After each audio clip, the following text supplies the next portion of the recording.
Hola seguidores de mi canal llamado Cris de Física. Bienvenidos mentes curiosas. ¿Están listos para que les detalle completamente la biografía de Galileo Galilei? ¿Creen ustedes que haya otra persona con tanto talento que sea capaz de transformar el mundo como lo hizo él?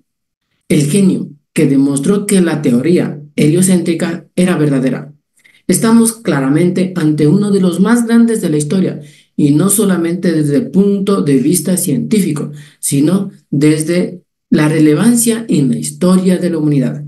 Para mí es un privilegio realizar este video para darles a conocer todos los pormenores sobre la vida de este gran personaje, que es Galileo Galilei. Galileo Galilei nació en Pisa el 15 de febrero de 1564. Fue el mayor de 6 o 7 hermanos, no se sabe con ciencia cierta. Su padre Vincenzo se dedicaba al comercio, pero también era músico.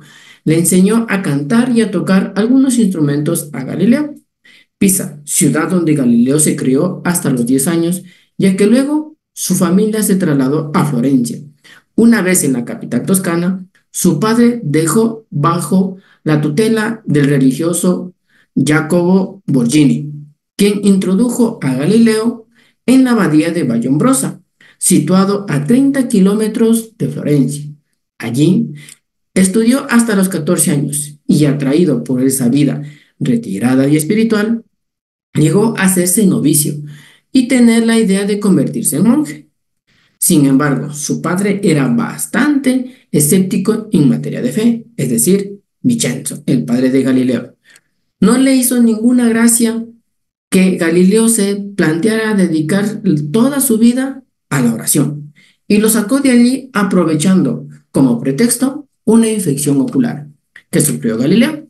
Un par de años después, en 1580, lo inscribió en la Universidad de Pisa para que estudiara medicina y ejercer una profesión que estaba muy bien remunerada en aquellos tiempos. Pero, ¿qué creen ustedes? ¿Qué pensaba Galileo de esa imposición que le hizo su padre? Pues a Vincenzo no le llamaba para nada la atención estudiar medicina. En cambio, tenía otras pasiones. Le llamaba mucho la física y la matemática. Entonces, dedicó toda su época universitaria a ampliar sus conocimientos en esas áreas. Se cuenta que gracias a Ostilio Ricci, un matemático y profesor de filosofía natural, amigo de la familia Galilei, Galileo decidió estudiar el mundo científico y físico con rigor, ¿sí? Mediante experimentos, en lugar de filosofar sobre la naturaleza como solían hacer algunos sabios de esa época. Tras 2 años en la Universidad de Pisa, regresó a Florencia, sin ningún título, pero con muchos conocimientos y ganas de ponerlos en práctica, ¿sí? De forma experimental. Galileo empezó a estudiar el movimiento de los cuerpos y se dio cuenta mediante sus experimentos de que algunas leyes físicas de Aristóteles, que habían sido dadas como verdaderas durante casi 2000 años, no correspondían con la realidad. Por ejemplo, Aristóteles afirmaba que los objetos caen a una velocidad proporcional a su peso. Es decir, si yo tengo dos cuerpos de diferente masa, es decir, de diferente peso, por ejemplo, un cuerpo que tenga una masa de 50 kilogramos y otro que tenga una masa de 2 kilogramos. Aristóteles decía esto, afirmaba esto, que si yo dejo caer los dos cuerpos, el cuerpo que tiene mayor masa va a caer más rápido. Ese, a excepción del que tiene menor masa, va a caer más lento. ¿Sí? Eso es lo que decía, pues, Aristóteles. Pero ¿qué sucedió? Galileo, por lo contrario, demostró que eso no era así y que todos los cuerpos caen a la misma velocidad, con independencia de su masa y con una aceleración constante. Les hago una pregunta, seguidores. Escríbanme en los comentarios su respuesta. ¿A qué se refería Galileo con respecto a que los cuerpos caían a una aceleración constante? ¿Sí? Les leo al final del video. Lo único que marca una diferencia es la resistencia que cada objeto, por su forma, ofrecía al aire. Es decir, una pluma caerá más lenta no porque tiene menor peso, sino por la resistencia que ésta presenta al aire. Pero en el vacío, todos los cuerpos caen al mismo tiempo y con la misma velocidad. En 1971, el comandante de la misión, ¿sí?, espacial Apolo 15, David Scott, realizó un pequeño experimento en la superficie de la Luna como homenaje al importante descubrimiento de Galileo. Dejó caer al mismo tiempo dos objetos, un martillo de geólogo de 1320 gramos y una pluma de halcón de 30 gramos. Tendría razón y llegarían los dos cuerpos al suelo al mismo tiempo en un entorno sin atmósfera. ¿Qué creen ustedes? Vamos a verlo. Galileo tenía razón, pero en aquella época muchos de los sabios defendían con vehemencia las creencias aristotélicas y las ideas de Galileo le adjudicaron muchos enemigos entre sus colegas. Pero como de experimentación no se puede vivir, pues simplemente Galileo buscó trabajo como profesor universitario. Lamentablemente, el padre de Galileo fallece en 1591, poco antes de que Galileo empezara a dar clases en la Universidad de Padua. Y Galileo tuvo que contribuir a la economía familiar. Para ello comenzó a dar clases particulares en su casa, ¿sí?, a algunos alumnos de familias aristocráticas, familias ricas. Pero lamentablemente Galileo no supo administrar bien sus ganancias y con cierta frecuencia tenía que pedir prestado a sus amigos. En 1592 Galileo viaja a Padua para ya ejercer su trabajo de profesor de geometría, mecánica y astronomía. En la universidad es allí, en Padua, donde conoce a María Gamba, 14 años más joven que él y con la que tendría una relación que hasta el día de hoy no se sabe con ciencia cierta qué tipo de relación tenían. Me han de preguntar por qué, a qué me quiero referir. Es debido a que Galileo y María estuvieron en contacto durante unos 20 años, con la que tendrían 3 hijos. Su primera hija, Virginia, que en algunas bibliografías la conocen como María Celeste, Livia y Vicenzo. A pesar de ello, Galileo y María siempre vivieron separados y nunca llegaron a casarse. Es debido a que se, se tiende a, a referirse a que esta relación entre Galileo y María Gamba pues fue muy rara. En cambio, María se casó con otro hombre durante esos años. En Padua, Galileo se mostró como un inventor ingenioso y como un excelente comerciante. Sus inventos los vendían para aplicaciones militares y con ellos se ganaba la atención de los hombres más influyentes de la época, con los cuales tenía un trato muy especial. Es también en esta etapa en Padua donde Galileo se centra en el movimiento de los cuerpos, como la trayectoria parabólica de los proyectiles en el vacío, y estudia la dureza de los materiales. Inventó un termoscopio, un antepasado del termómetro, y la primera balanza hidrostática durante sus primeros años como profesor en la Universidad de Pisa. Al igual que hacían los demás profesores, él enseñaba a sus alumnos la teoría geocéntrica de Ptolomeo, según la cual la Tierra es el centro del universo y los planetas y el Sol giran a nuestro alrededor, es decir, alrededor de la Tierra. Unas décadas antes, en 1543, Nicolás Copérnico había publicado su teoría heliocéntrica, que sostiene que la Tierra y los demás planetas orbitan alrededor del Sol. Sin embargo, Galileo se convenció de que la teoría de Copérnico era acertada hasta que un invento revolucionario le hizo cambiar de opinión. Sucedió en 1609, cuando cayó en sus manos un telescopio. A pesar de que al principio se centrara en sus aplicaciones militares, mejorándolo y ofreciéndolo a senadores y gobernantes, no tardaría en dirigirlo hacia el cielo. Simplemente cuando hizo esa situación de dirigirlos hacia el cielo, fue el primer hombre en realizar esa acción. Realmente, con esto, el telescopio de Galileo observó la luna con un aumento de un factor de 30. Pudo explorar el cielo e hizo una serie de importantes hallazgos.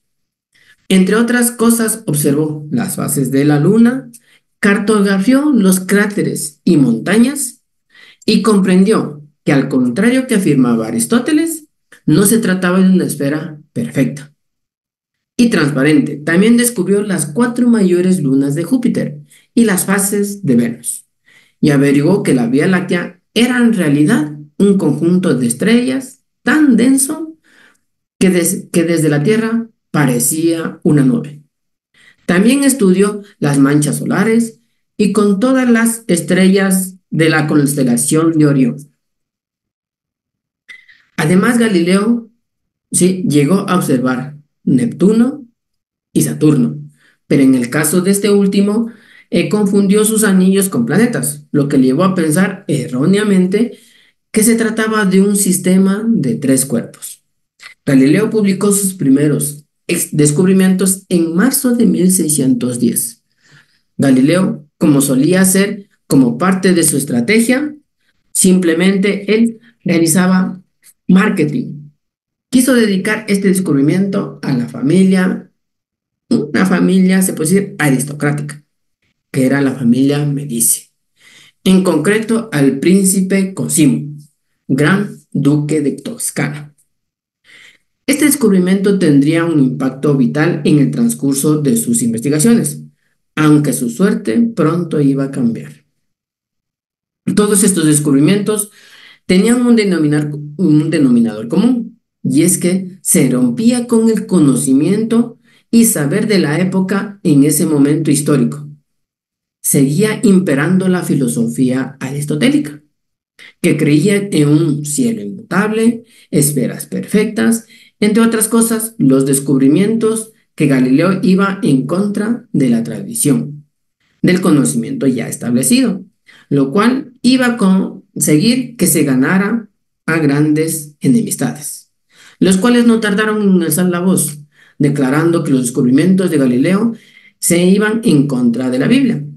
El sistema de Nicolás Copérnico no contradecía las escrituras. Pese a ello, a finales de febrero de 1616, la Inquisición romana y el Papa V ratificaron la censura de las teorías copérnicas, que no podían ser divulgadas en ningún país católico. Cualquiera que imprimiera, vendiera o leyera una obra de Copérnico sería excomulgado. Aquella prohibición afectó mucho a Galileo, quien redujo su actividad científica en los años posteriores, aquejando además de un empeoramiento de los dolores que sufría desde los 30 años. Aunque no se sabe con certeza, ¿sí?, qué dolencia padecía, actualmente se creía que era algún tipo de enfermedad reumática. Los años pasan, pero Galileo no abandona su creencia firme de que el sistema heliocéntrico es el más correcto. Y en 1632 publica en Florencia el diálogo sobre los dos máximos sistemas del mundo. ¿A qué me refiero? Al sistema geocéntrico y al sistema heliocéntrico, en el que se burla del geocentrismo. La obra es claramente favorable a las tesis de Copérnico. Se seguían prohibidas y provocan un gran escándalo. Además, se corre el rumor de que uno de los personajes de esta obra, Simplicio, quien defiende el sistema de Ptolomeo, es en realidad una sátira del Papa Urbano VIII, que hasta entonces había protegido a Galileo, pero que tras la publicación de esa obra pone en su contra. A finales de 1632, Galileo era requerido en Roma. Acusado de herejía, Galileo fue juzgado por un comité de 10 cardenales y el veredicto fue muy claro. Galileo fue condenado por herejía, aunque pide piedad y jura del heliocentrismo, su libro es prohibido y es condenado a prisión de por vida.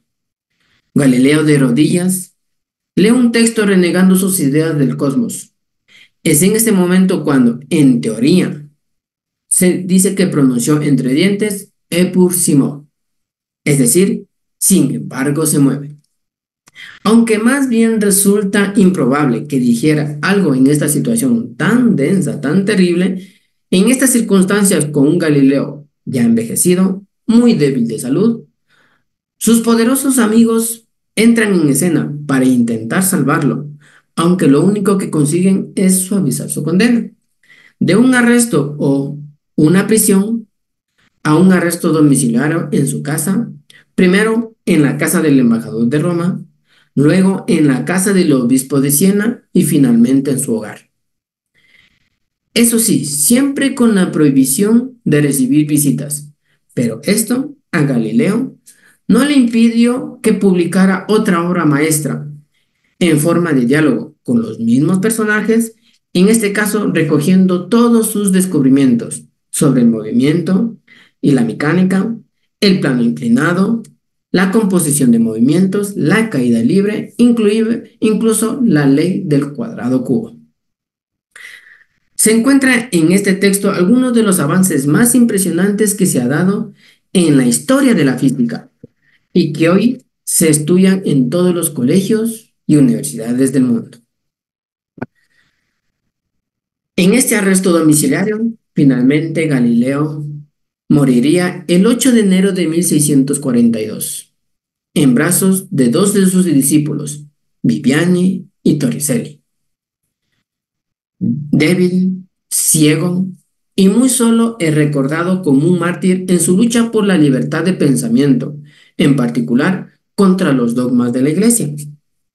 Este hombre lo fue todo. Fue inventor, comerciante, profesor, investigador, científico, ¿sí? Y tuvo que el valor de enfrentarse al conocimiento ya establecido, al saber, al poder, ¿sí? Y poner en duda la palabra de un gran, también científico, que fue Aristóteles. Él se basó en la observación y en la experimentación, por encima del pensamiento puro, su conocimiento sobre la naturaleza y el mundo, fundando lo que hoy conocemos como la ciencia moderna. Galileo es el padre de la experimentación y de lo que hoy conocemos como ciencia, un hombre que puso en riesgo su vida por luchar por sus ideas y que hoy reconocemos como uno de los grandes hombres de la historia de la humanidad. Gracias, mis amigos. Pues hasta aquí llegamos con la biografía de Galileo Galilei. Pues le estoy leyendo sus comentarios sobre qué les pareció esta historia sobre Galileo Galilei. Cuénteme, síganme en mi cuenta, por favor, y compartan.